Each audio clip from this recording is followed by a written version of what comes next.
ಅಸ್ಸಲಾಮ್ ಅಲೈಕುಮ್. Welcome back to my channel HR foods. ಹೇಗಿದ್ದೀರೆಲ್ಲರೂ?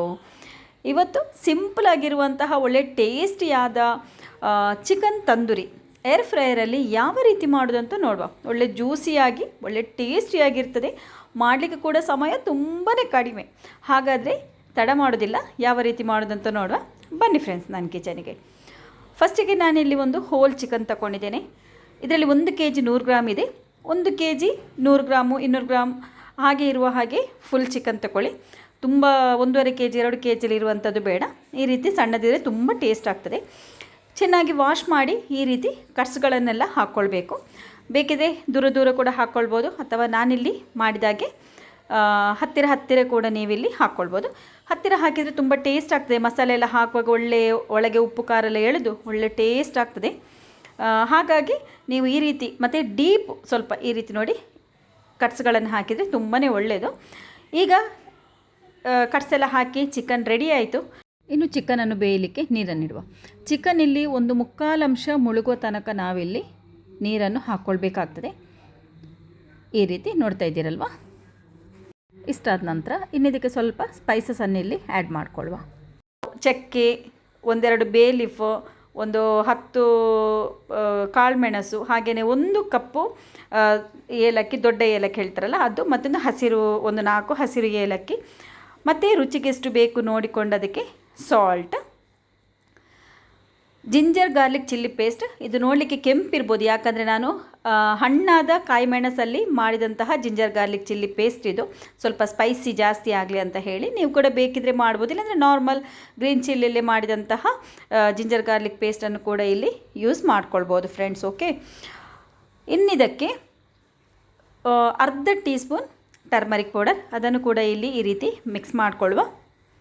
1-2 green chilli ಹಾಕ್ಕೊಂಡು ಇನ್ನು ಇದರ ಲಿಡ್ಡನ್ನು ಕ್ಲೋಸ್ ಮಾಡಿ 15 ನಿಮಿಷ ಬೇಯಿಸ್ಕೊಳ್ಳುವ.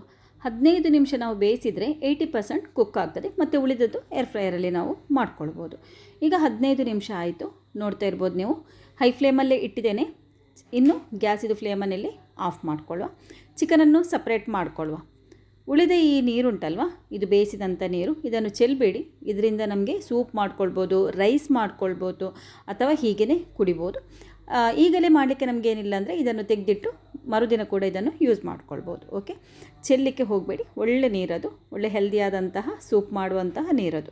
ಇನ್ನು ಇದಕ್ಕೆ ಮಸಾಲೆ ಮಾಡಿಕೊಳ್ಳುವ. 1 ಟೇಬಲ್ ಸ್ಪೂನ್ ಇಲ್ಲಿ red chilli powder, 1 teaspoon homemade roasted jeera powder, 1 teaspoon homemade garlic powder, 1 teaspoon ginger powder, 1 teaspoon black pepper powder, 1 teaspoon white pepper ಪೌಡರನ್ನು ಕೂಡ ಇಲ್ಲಿ ಆ್ಯಡ್ ಮಾಡಿದ್ದೇನೆ. 1 teaspoon homemade onion powder, ಅದು 1 teaspoon garam masala powder, 1 teaspoon coriander ಪೌಡರನ್ನು ಕೂಡ ಇಲ್ಲಿ ಹಾಕ್ತಾ ಇದ್ದೇನೆ.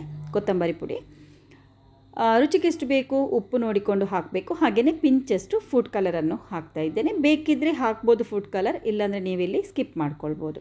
1 teaspoon ginger garlic chilli paste, 1 tablespoon ಇಲ್ಲಿ ನಾನು ಚಿಲ್ಲಿ ಫ್ಲೇಕ್ಸನ್ನು ಹಾಕಿದ್ದೇನೆ. ಹಾಗೆಯೇ 1 ಟೇಬಲ್ ಸ್ಪೂನ್ ಕಸೂರಿ ಮೇಥಿಯನ್ನು ಕೂಡ ಇಲ್ಲಿ ಆ್ಯಡ್ ಮಾಡಿದ್ದೇನೆ.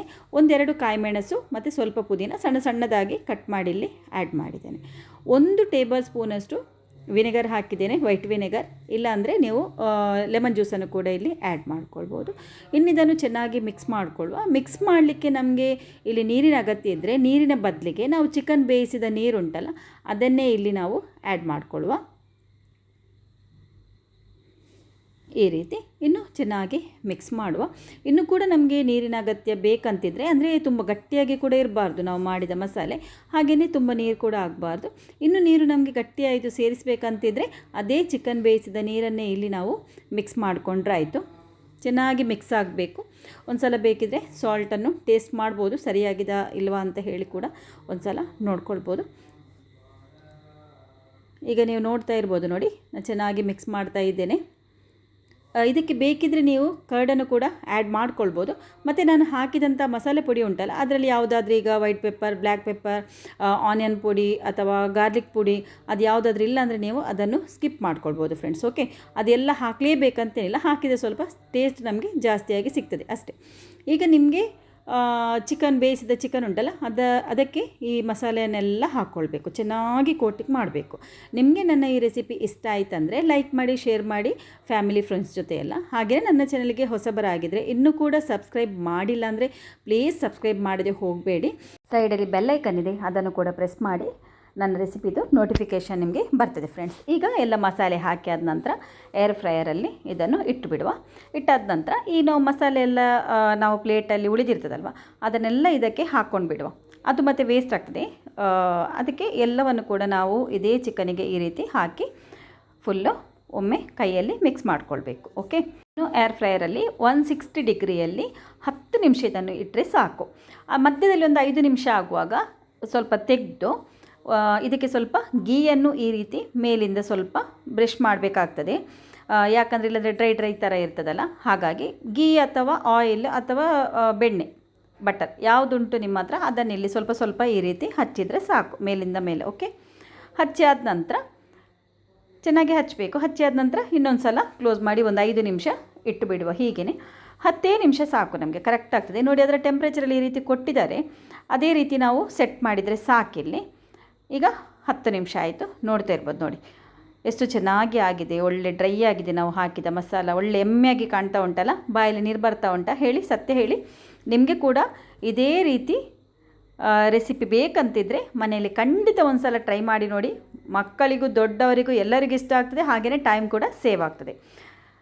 ಖಂಡಿತವಾಗ್ಲೂ ಒಂದು ಸಲ ಟ್ರೈ ಮಾಡಿ ನೋಡಿ, ಇದರ ಟೇಸ್ಟನ್ನು ನೀವು ಕೂಡ ಮಾಡಿ. ಓಕೆ, ಇನ್ನೊಂದು ರೆಸಿಪಿಯೊಂದಿಗೆ ಬರ್ತೇನೆ. ಅಲ್ಲಿ ತನಕ ಬೈ ಬಾಯ್, ಅಸ್ಸಲಾಮು ಅಲೈಕುಮ್.